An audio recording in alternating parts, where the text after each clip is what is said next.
it's a big issue.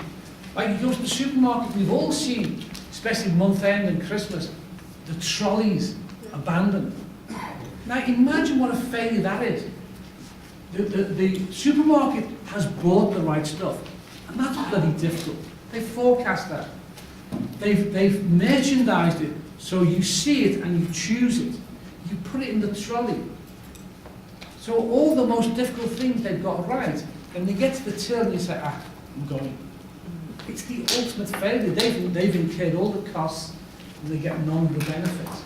So getting rid of non-value adding activities is crucial. A couple of things I've got to mention that I don't think they're in the exam as such, but just for completeness, you've probably come across Kaizen. It's a Japanese word. Now the reason why we use it is a mystery to me. Because it's just a Japanese word that means continuous improvement. The problem we have is in Japanese, it's a whole lifestyle. It's continuous improving your spiritual life, family life, community life, religious life, you name it. Oh, and by the way, work. Now what we do is we do with many of these things, we rip everything out and just say it's about improving work. And that's why it's worked a lot better in Japan than here, because people understand the whole culture.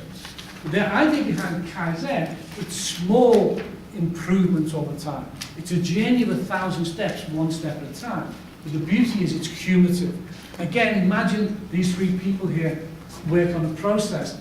Now, Dee finds a way of saving 10 rand a day. Because she does the process every day. Now, 10 rand doesn't sound much, but on average she works 250 days a year. There's 2,500 rand just from today. And then only two here found another 10 rand. We're up to 5 grand. Sahini's quite clever. She found 20 rand. We're up to 10 grand saving. And that's just today. Tomorrow, if they find the same, cumulative change. So it's not about changing the world in a giant leap. It's continuous looking at how can I do this better. It's a whole way of life. It takes a while to get in place, but once people get used to it, it adds a whole pile of value and reduces a whole pile of cost. And one of the problems that goes with that is that you don't know why you do a lot of things. You may or may not have noticed, I'm surprised some haven't. Alex, could I borrow you a second? I won't embarrass you, I promise. Please, 1 second. I'll keep this quick, but it's in essence here about lean and asking the question why. What are we doing for whom to achieve what? If you notice, we're both wearing a shirt-like garment. Excuse to hold your hand. Here's buttons the opposite way to mine. Why? That's all we should show. Thanks. Thanks. I do know the answer. Okay. Does anybody else know the answer? No. Okay. Alex, why? Because women never used to dress themselves. They had maids. No, that's part of the answer. When buttons were invented, which is around about the year 1200, very expensive. Prior to that, they had ties and little wooden toggles and bits. They invented buttons. They were mainly handmade from bone and horn, and only rich people wore them. All rich people, both genders, were dressed by other people. So initially, both men and women were dressed the same way. Because the way ladies are dressed is very convenient for right-handed people, and everybody was right-handed. If you were left-handed, you were made right-handed. It's easier to undress a woman than undress a man, for which we're grateful. What happened from a practical point of view? So initially, mine would have buttoned the same way as Alex, but men used to wear swords. And when they pulled the sword out, the hilt used to catch on the buttons and rip them. So they buttoned the other way. Now, I haven't seen many guys with swords these days, but we still do it. Similarly, does anybody here watch Simply Come Dancing, what it's called? Strictly Come Dancing, sorry. Dancing's my hobby. When I first started learning the Viennese waltz, you see it's very stylized. It's in this sort of position. And I couldn't work out why at first. And that comes from when the Viennese waltz was invented, they had these big dances we call balls in Vienna. And they used to dress up. And the women wore their finest dresses, and it could be brocade or lace bodices. But the men wore their medals. So if they stood upright, they would catch and snag. So they do that. Now it's become very stylized now, but that's the origin. I can tell you why you drive on the left and everything like that. There's reasons. Most of what I can spend an hour or two telling you that. It doesn't matter you don't know. In the workplace, you must know why you do something. For whom, to achieve what? Most powerful questions you can ask. What am I doing? For whom, to achieve what? Because the for whom brings the customer in, and the achieve what gets the focus on output, not on tasks. There's far too much focus on tasks. It's about outputs. And if something doesn't add value, it must go. Well, that's why you've got to be careful, because it could be the fellow looks at a process and he thinks, I don't need this, and the next in line doesn't need it, take it out. It could be an audit trail for health and safety, for tax, fact. So you've got to make sure, why was that there in the first place? Is there another way to do it? It's a fine question. But you mustn't just rip it out because you can't immediately see why it's necessary. The next level of this, because the problem with Kaizen, it's slow, it takes time to do it. So the next level is a secret, is re-engineering. And that's starting with a blank piece of paper. With Kaizen, you improve a process that exists. So you start off with the process, you end up with the same process. It might be faster, better quality, etc. But it's the same process. Re-engineering starts off that even if you've got a process, ignore it for now. It becomes a check based on that. But you work backwards from the customer. So I end up asking Nonani what she's trying to achieve, what's important to her. Then I design the process backwards from her. What we've always done is, especially in operations, we've designed processes forward and then made the customer internal or external fit in. And we panel beat them, fit into our process. You know, and the banks are easier to think, but you mad bastards have been closing at 3:30. Which planet were you on, you know? But we had to fit in. But then other people went longer hours and open Saturdays and Sundays, you know, and you've had to. And there's still things coming your way you don't know what's coming your way, you know. Discovery Bank's going to be interesting. They'll rip you off like they do with everything else, but it'll be interesting. I taught Discovery last year. They were trying to sell me the driving insurance. I said, bugger off. I said, why is that? I said, well, I think I drive okay, but if I don't, you might stop me getting insurance. And insurance, if you've been rejected by somebody, nobody else wants you. And they know where you are when.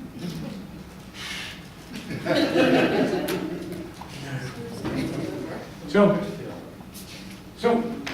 it's a quantum leap approach. The main thing is you work from the customer backward. So it's the most customer-centric way of designing processes and improving those processes is working from the customer backwards. And that's why GIBS, you know, the PMD, we've got about three or four different models. We had one version at the very beginning, we did 12 days on site. It was a killer. We did exams during those 12 days. You'd like do 2 days of a module, do an exam, start another topic in the afternoon, it was a bitch. But people couldn't afford to take a lot of time off work, you know. But we scrapped that because we had dead people in the room. Well, they often gave me the last 2 days because I've got the ability to keep people awake, you know. But even for me, that was a challenge. Right, so where was I now? Yeah, so re-engineering, just something I want to throw in because it's one of my favourite words, and apparently Walt Disney invented it, was imagineering, which is take away the constraints. Because sometimes when you ask a customer, what do you want, they only ask for what they know. Now, we've all got limited. So that question, if only, and I always recommend ALP groups, when you're doing questionnaires, look at that. And ask people to finish the sentence. You put nothing after the if only. Well, you can say GIBS, so if only GIBS, nothing after that. And if I give that to you, as many as you are, get different answers. Some of you say, have better food, better parking, different days, whatever, you know. And the beauty of it is, it doesn't drive people in a direction. They go in different directions. The thing that amazes me most, I've used this for years, people answer almost immediately. You think they need to think about it, but most of you have had that conversation with yourself. If only GIBS, whatever. I did this with Investec. Investec had a short-term insurance, but it was sell captive for Santa. And they sent out, one of their staff was on my course, on P&D. And she sent out a questionnaire where she asked people if only Investec short-term insurance, and several people, high wealth people, asked for helicopter rescue during an accident. Because some of those people are wearing more wealth than we owe. You think about it. So they looked at helicopters, but you can't fly helicopters around Joe Baker, unless you've got it. But the rest of us can't do it. But what was interesting there, they did a bit of re-engineering. You can't have helicopters. But what does a helicopter achieve? It's rapid response, even in busy traffic, and the people feel safe. So they put armed guards on motorbikes, and that was quite successful. It wasn't a helicopter, but it achieved a lot of. And that's the beauty about Imagineering. It's going beyond what people know. Right? I've already given you this. This is the rules for maximisation of lean. Anything that adds value to the external customer, you must maximise. Anything that only adds value internally, you must minimise. And that top one is the antichrist of lean. That anything that adds no value to anybody, rip it out. Rip it out. And then you've got to, these are general slides, we're running out of time now, but you've got to look at the lifetime value to customers. So you've got to keep increasing value, and that means you've got to keep giving them more benefits, and then you've got to keep reducing costs. That's why you go into Woolworths and that now, they say, if you wait more than 5 minutes, phone this number, which fills the next 5 minutes. They don't tell you that bit, okay? And then these are some of the things you can do to lower costs and increase benefits. This is not in the exam, I can tell you that clearly. I just thought you might be interested in that. I'm talking too much. Okay, for lean, there's waste in every system. And I've given you 2 slides here. One is process waste, and the other one is people waste. There's 13 different wastes. And again, this is not going to be in the exam as such, but it just gives you a way to think about waste, because you start reading these now, you've got a feel for, that's how I make something lean. So the top one, waiting waste. And a lot of us spend time waiting for information, waiting for work. In a factory environment, you're often waiting for stuff to come from one workstation to another. Sometimes, to avoid that, you put some stock between you. Then you start building up inventories, and that's another problem. Motion waste. Sort of fantastic one on this recently. One of my colleagues called into an insurance company, I don't know which one. He went into the offices, and he just generally does improvement. He thought, shit, this is like a railway station. There was just people moving everywhere. So he puts a camera up and records a working day. Then he showed it back to the management at a fast speed. And it's like a railway station, there's people moving everywhere. I mean, long story short, what it was, to optimize IT, they put a centralized printer in. And everybody needs to print stuff out, but they have to go and fetch it. So people with desk-based jobs were wandering off. And you know what happens? They don't come straight back. They have a quick ciggy or they chat to people. They were losing tons of capacity. So they went against IT and they put distributed printers back in, and that problem disappeared.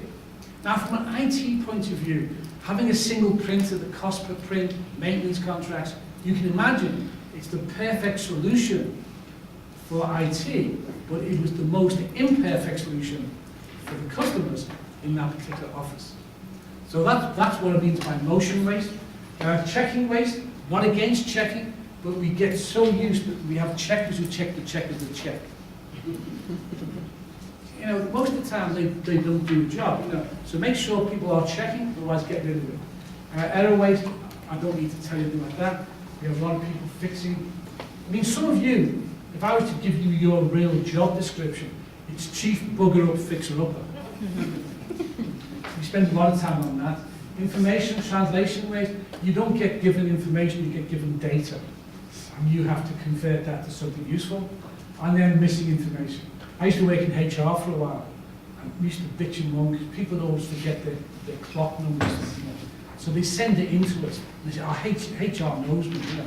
We had 14 John Schlanglers, So we have to go and work out which department is in. That should have been our job. Now, it only takes 30 seconds, but we got like 50 leave applications a day. So next thing, you've lost a half person hour on pure waste. Just, And then these are similar: control waste, too much monitoring. Not against monitoring, but sometimes we have too much. Variability waste. If you've got a process that doesn't give you a constant output, you end up having to put extra checks in or doing extra things or even producing extra stock just in case you've got rejects. Reliability, similar, standardization. A lot of you haven't got standardized processes. The way I can prove it to you is I'll give you a strike. You try and work from your SOPs. You'll never run your department from your SOPs. They were right at the time they were written, but people have adjusted them since. Scheduling waste. Have you ever been to a sheep ride, sheep on a spit? Ever eat on time? Never. Was the sheep there? Yes. Was the bride there? Yes. Was the charcoal there? Yes. Was the matches there? All that. But they didn't light the fire on time. So scheduling is a big issue. Handoff waste, that's where stuff's going from department to department. And sometimes when you do the flow diagram, it goes back and forth. Can't you do it all in one go? And then working process, and then transport. Now that's transport of people and stuff. So like on the mines, big issue on the mines is getting people to the stopes. I mean, some of the mines, it takes 2.5 hours from the top of the ground to the actual working phase, 2.5 hours. Sure. Yeah, that's incredible. Distances 3-4 kilometers. So there are different ways. Again, you don't need to know these, but there was a request to understand lean. If you can look at those wastes in a process or a system and rip them out. I'll give you an example of the last one, transport. I worked for a company in the UK, well here, Smithtown Beecher. In the UK they make Horlicks, bedtime drink. Do you get it here? Yeah. Yeah, it's a malted bedtime drink. Well, they brought out a new variant. Well, it was Horlicks, but it was in a single sachet packet, 1 sachet, 1 cup. New product, but they thought they'd try it, So what they did was, they didn't have Horlicks was made in London. They didn't have a sachet machine in London. So they'd make the powder, send it to Liverpool, my hometown, and get it packed into sachets, send the sachets back to London, box them, and sell them. I got involved 10 years later, because that was a temporary thing. Nobody went back to it. When we looked at it, the amount of inventory, because it was all going up to Liverpool, going to sachets, going back. We did a justification for a packaging machine for London. I think it paid for itself in 2 months. 2 months. But nobody looked at it. We get used to doing what we've always done. It's like a home. You'd be amazed at the things you do. That it's only when somebody else points them out. Why'd you do that? We've always done that. Right, and then I got a question. Am I towards the end now? Personally, I feel like I'm towards the end. Well, I've got a bit of quality. Right, lean focus on reducing non-value-adding activities in the process or system. I think I've explained that to you now. Are you comfortable with that? I was going to ask you what lean was about. You could explain it. Okay. Just in time is an inventory system. Now, let me explain this. We collectively haven't got time for me to spend a lot of time on this. But lean and JIT are not the same thing. Lean is about getting non-value-adding activities out of the system.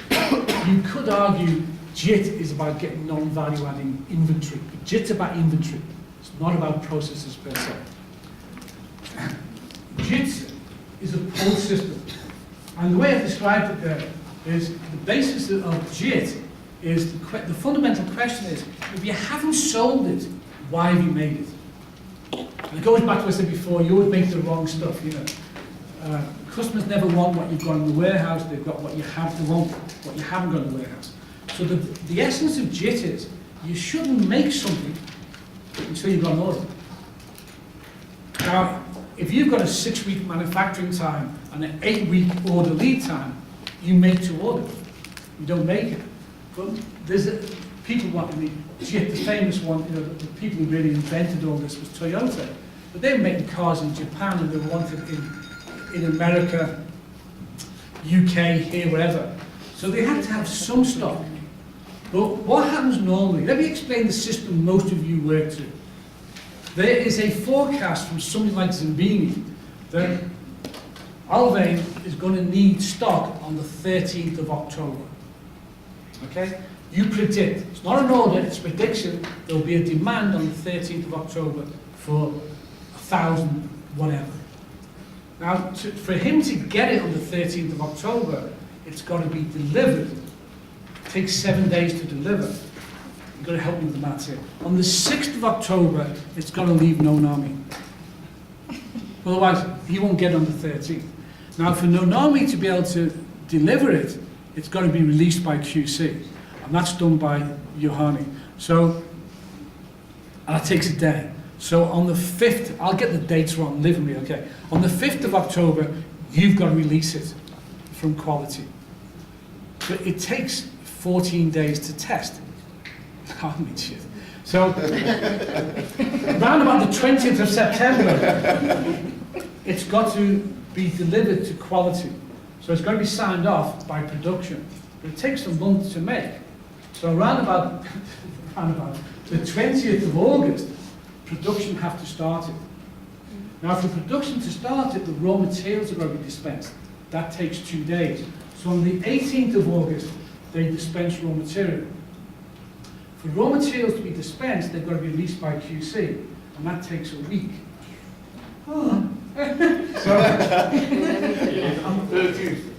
yeah.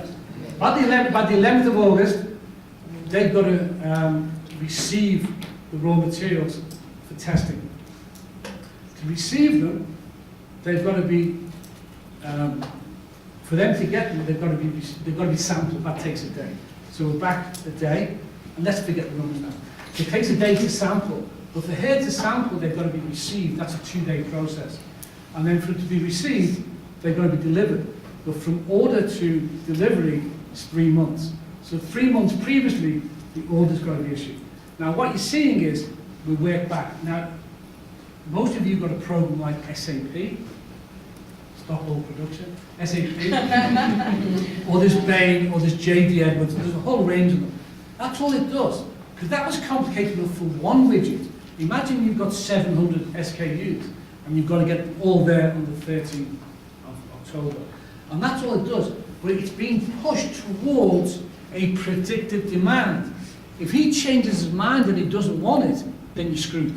Because you have all this stock here, or you do the wrong colour. So everybody says the colour for cars this year is blue or red. So you've got 500 red and 500 blue come here, and then next thing you know, the market wants white. Because Oprah's bought a white car and she says, I think white is what a woman should wear. Next thing, the demand for white, it's too late. You've got these cars, and it's going to take you whatever that lead time was, 9 months, I think, to get the cars. That's the problem with the current system. What happens with just-in-time is we have some stock at each step here. Only some stock. But he's got some cars. But he's got some blue, red, green, white, whatever. We have a trigger. If he sells 5 of a colour, then he sends an order. And she sends 5 to him.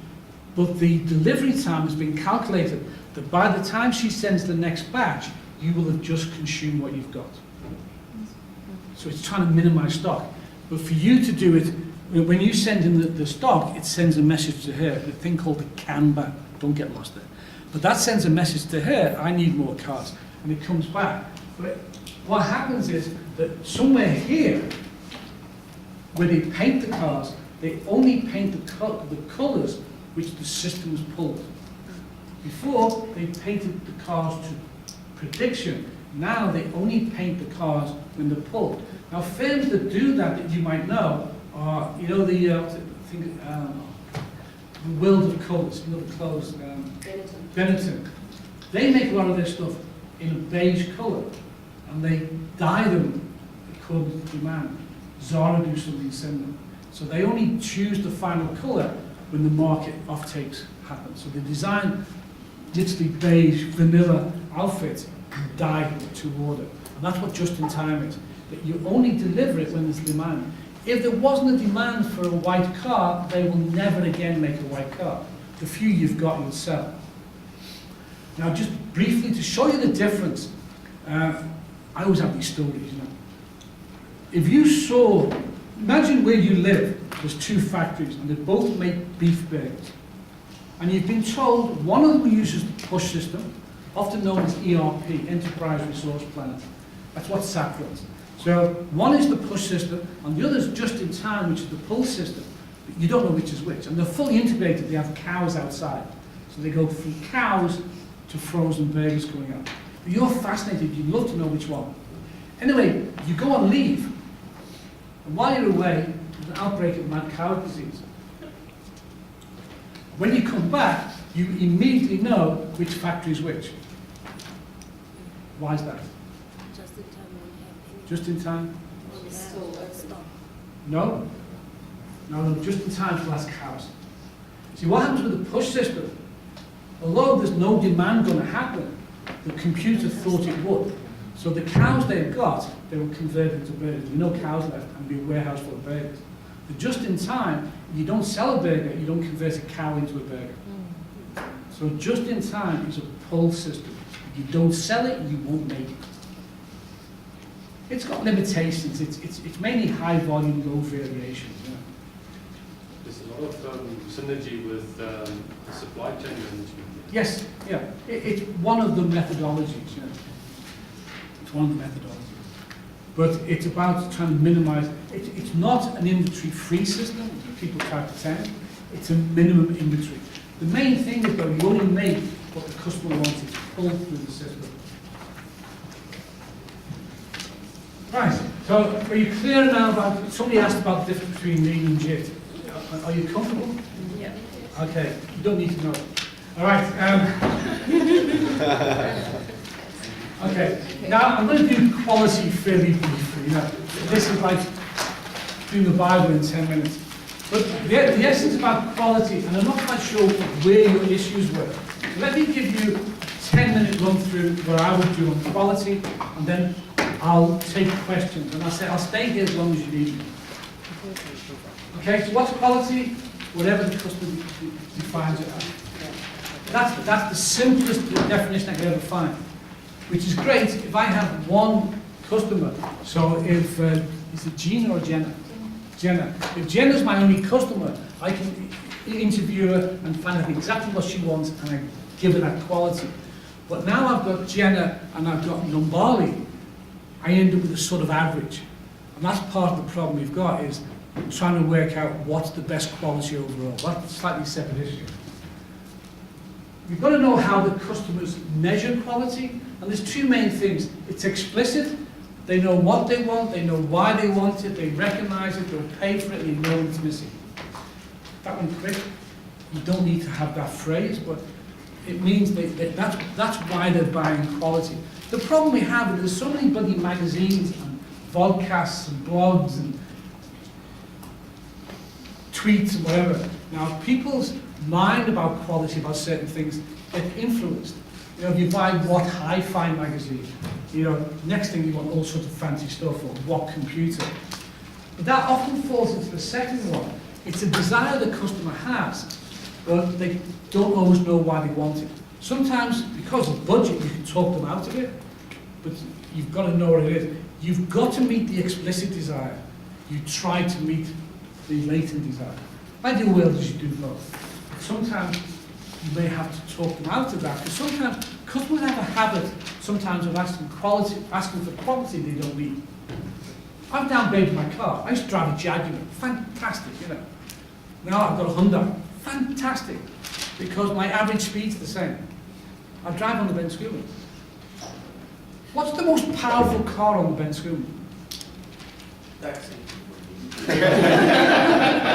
that's pretty powerful. For me, it's a 1400 bakkie with a ladder on the roof and 6 guys in the back. Because my car's got, you know, ABS and traction control and all sorts of stuff. I'm lucky he's got brakes. If he's behind me, I move over because I don't want my head to be on the end of that ladder. If a Lamborghini comes behind me, he's staying there because he's got all the traction control and all the gutters, you know. So he's staying there. So he might think he's powerful, but the 1400 backing with the ladder and the 6 guys, that's powerful. Right. This shouldn't. Sorry, so the latent desire is so you actually know you want it, you just don't know why. You're not quite sure why you want it. Okay, so it's not something that is in the product that you didn't know you wanted. No. You might discover stuff later on. Oh my God. All my I friends. confused myself on Saturday, so I'll be carrying this. No, that's fine. No, it's you might ask. I might be asking for something that you're not quite sure why you want it. I can't think. I just can't think of an example now. We're all tired now. So again, or a latent desire. Yeah. Well, smartphone can be. In fact, most of the stuff. Well, no. No, that's something because people want the features and things. It might be more that I used to work in a hi-fi store many years ago. I've done most bloody things, and people come in, and when you first start off, you don't realise the most important question is what budget does Sir or Madam have in mind. So they come in, they've just read what hi-fi, and they say, I want Dolby B, Dolby C, you know this, but they had no idea what. They just read what hi-fi, and I'd show them the stuff, and then. When I told them the price, they said, let me think about it, which means I can't afford it, I'm not telling you. You've never seen it. They'll buy a cheap one, but not from you, ever. So you learn to ask the question, what sort of budget do you have in mind? And if they can't afford all that, I'd ask them, what sort of music do you listen to? Do you know the advantage of Dolby B and C? And you could find out more about it. And I could talk people off some of the stuff. They didn't really need it, they just thought they did. So, okay. 9:15, it's bloody all you get. I just thought you might understand, you might enjoy this, because it links into the Hotel Soap, one of my favourite case studies. This is what happens when people don't understand quality. Okay, perfect timing. You remember that? Of course. And you must be Jeffries. This is Linda from Camp.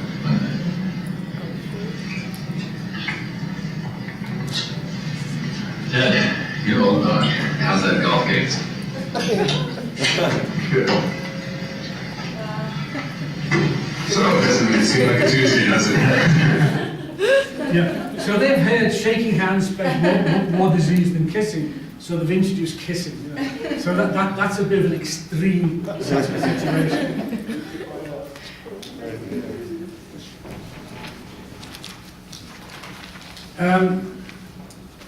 So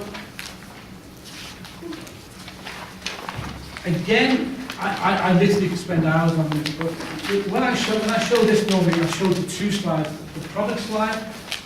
If you're interrogating the product on quality, let's say you're interrogating this changer, most of the answers are yes, no, or a number. Yes, no, or a number. So imagine this was an electric razor. That's interesting. Just normally fill that. That's very interesting. Okay. Serviceability. Is it easy to service? No. Most of these things are not designed to be serviced by us. Aesthetics, how does it look? Now, they're like, those 2 are not yes, no, or number. They are an opinion. Once you get below that, it starts to become measurable. So quality.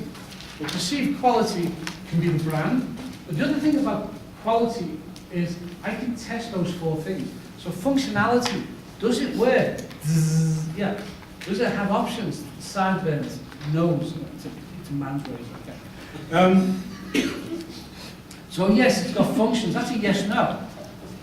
Reliability, that's not a yes-no. But I can take this and test it. I can put 100 on test and see how long they last. I can give you a half-life, a mean half-life for a battery, mean half-life for the machine. I can give you a 1 or 2 year guarantee. So that's data. It's not a yes-no, but I can give you data. Likewise with durability. Durability is reliability under stress. So I can give it to one of these guys sits under a tree shaving heads all day, so it'll get more use in a month than we'll give it in a year. Or I can see how it's performing after 5 years. So durability is about reliability more than under stress. And safety, I can see, does it comply to international standards on handheld electrical goods, electrical interference, radio interference. So a lot of it's yes-no type question. Now that's fine, but the real problem, so it's yes, no, or a number. It is most of the stuff about product. But when you get to service, which is where most of you work, most of these are opinion-based. Because tangibles, well that's okay, you can see it, and service has some tangibles. If you go to a restaurant, there's a meal. If you go to a hotel, there's a clean bed. They're the tangibles. But you know, with a service, you can't put tangibles into inventory. You know, that's the difference between the product and the service. But these other ones become difficult then. What's reliability in the service industry? Now, when I normally do this in the group, and I'm not going to do it now, let's say you're all from Standard Bank, and we have those courses. I'll say, what's reliability? I'll get 5 or 6 different answers. Then I'll say, what's responsiveness? I'll get another 5 or 6 answers. And I'll say, hold on a second. If we got that feedback from a survey, the Standard Bank say it has to be more reliable, be more responsive. You've just given me 10 different projects. We could get mad busy for a year, and when we do the survey again, we can get the same results, because we haven't checked that our definition is the same as the customer's. And that's the problem with service. People often make their own definitions. It's got to be the customer's definition. I mean, responsiveness for me is about showing willing to respond, willing to help. But that doesn't mean it's right, that's just Joe's version. Competence, that's the ability to do the job. That's relative, because if I'm the best in the world at what Yohani does, Yohani seems above average to me. But Sohini's never used a service like Yohani. She thinks, gosh, she's really competent. I see her as above average, you see her really competent. She hasn't changed. So competence is relative to the customer. And what's changing that dramatically is the internet. Customers are becoming a lot more competent. They arrive with you often knowing more than you do. Because you go to Rakesh, you know all about iPhones. They know all about Huawei, let's go, and so I know I'm using swear words here, and Samsung, and even Nokia. Courtesy is about understanding people's culture and reactions and things like that. So courtesy, and when I ask this, most people just put another word in there. Well, courtesy is politeness, it's respect, it's good manners, but they're also vague, Some people say it's Ubuntu, but it's vague. Courtesy, I think it's the untapped part of quality that a lot of us don't know other people's cultures. I haven't done it here. If you see me hand stuff out, my default is I do this.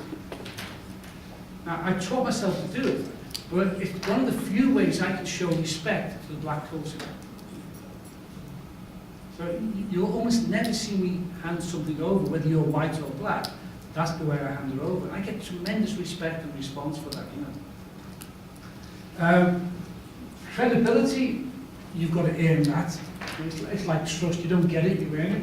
Security and access, I can tell no South African about the importance of security and access. Communication, my other quote I love is the biggest obstacle to communication is the illusion it has taken place. It's one of the best quotes ever, especially with my accent. I often speak to people and they glaze over. Now I recognize it.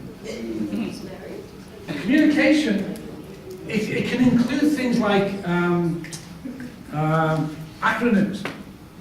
And some industries and some disciplines love acronyms. You know. Now, I have a problem. What does ATM stand for? Only in banking. Now, just take GIBS clients. We've got AXA, the airport company. It's air traffic movement. We've got several telecommunications companies. It's asynchronous transmission mode. We have Denel, it's anti-tank mine. If you Google it, it's the most disgusting of sexual deviations. You'll never say I'm popping out to an ATM.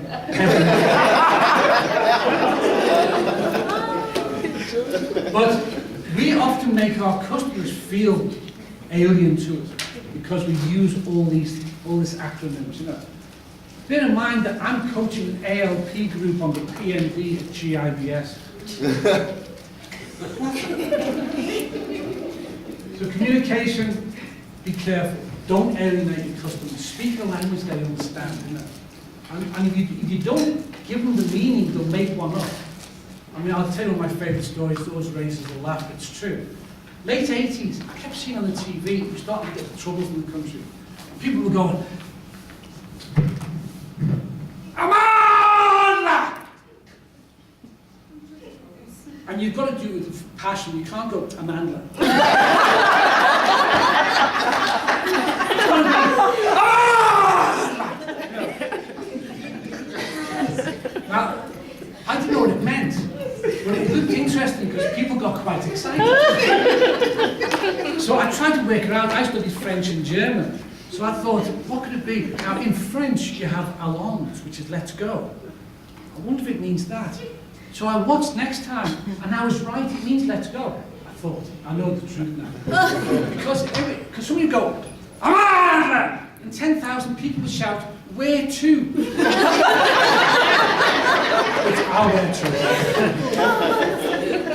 That's the problem with communication, is we don't get our messages across. And then the last thing is, and I think I've pushed this enough tonight, you've got to understand your customers.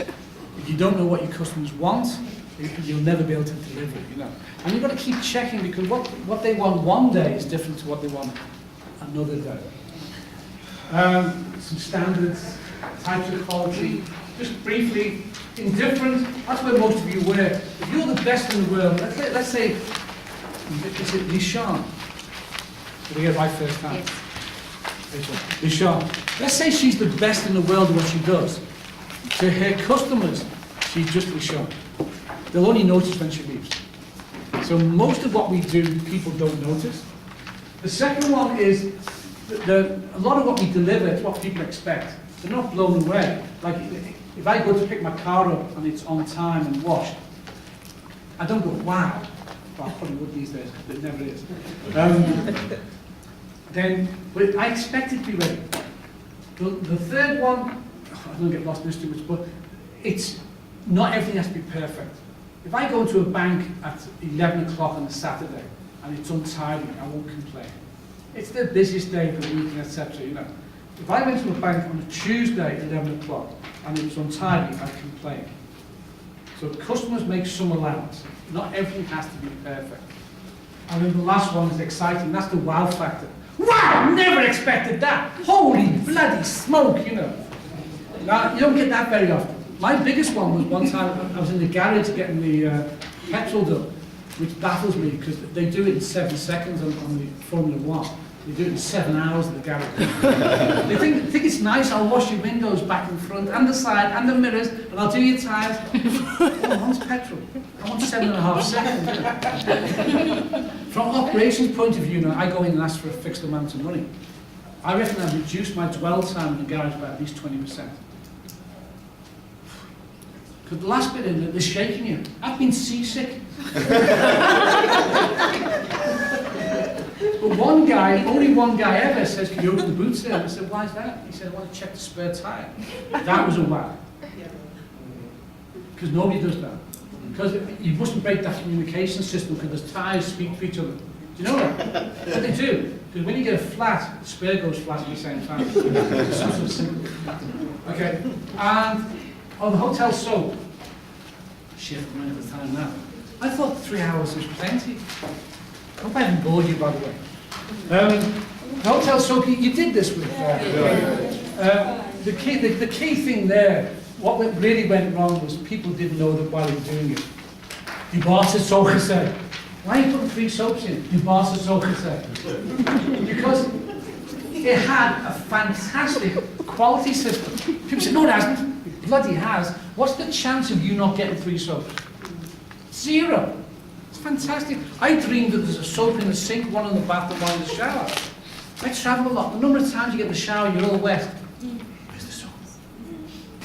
Other side of the room. So now you slide across and wet, and bloody hotel bathrooms have mirrors everywhere. It's bits of me I don't want to see. I only see them in hotels. And then you get the soap, and the soap. Do you know all hotel soap is packed by blind people with suitcases? So you can't get it open. But you will get the soap. But what happened here, the key thing is, the hotel set an objective at some point, an admirable objective, that every room must have 3 fresh soaps available every day. Most people use it or steal it. When you don't steal it, you pay for it. Most people use it or take it. So some lazy managers just told the staff, put 3 soaps in every day. And most of the time it's fine. And the people who take it home, they come in and find 9, oh, they'll take the 9. But what they need to do to fix this is to train the staff. You put 3 soaps in. And the problem at the lowest level, you've got to give complete instructions. You say, when you go in, if there's 3, you put none. If there's 2, you put 1. If there's 1, you put 2. If there's none, you put 3. No, you have to. You're laughing. Well, you know, for some of us, if you work that level, it sounds insulting, but if you don't give that level of instruction, you won't get the right quality. Assume nothing, you know. And then the second bit which upsets people is what happens with exception, but they were an exception. They should have a standardised way of dealing with exception. I got crazy people, I've used that for an exam question, say, oh, when people book in future, you must say, do you want soap? You daft bastards. I mean, that's putting that extra check in, you know. Oh, well, if I have soap, could I have a towel, please? And it's not too bold, can I have some toilet paper? If not, can I have some extra soap? Okay, so the key thing there was people didn't understand what they were doing. It's like the kissing. People didn't understand the quality. And that's it. So I'm sorry I've taken you to the bitter end. Are there any questions? Have I covered the things you needed? Have I given you any degree of clarity? Okay.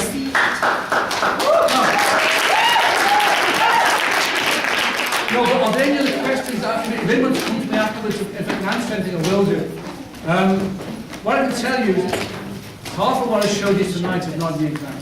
Thank you. Half is. Okay. I don't know if Ken gave you any insight into the sort of questions he's asking, but the sort of things you were worried about, some of those areas are in there. Yeah.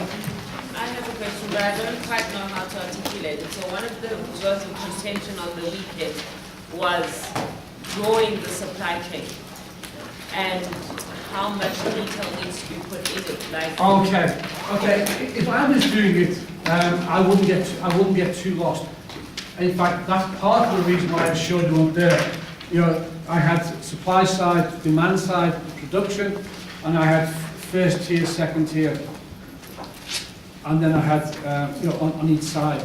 So if we were doing a bakery, for example, and Ken would never want every single detail. He just wants it, you know, indicative. So we were doing the bakery, and I know he's used the bakery as an exam question before, but it is not yours, I promise you. He's had as second tier, he's had, I think, farmers and packaging. Then he's had farming and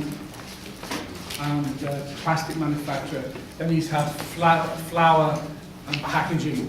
Then he's got production. Then he had 2 types of distribution. One is delivered to customers or delivered to wholesalers.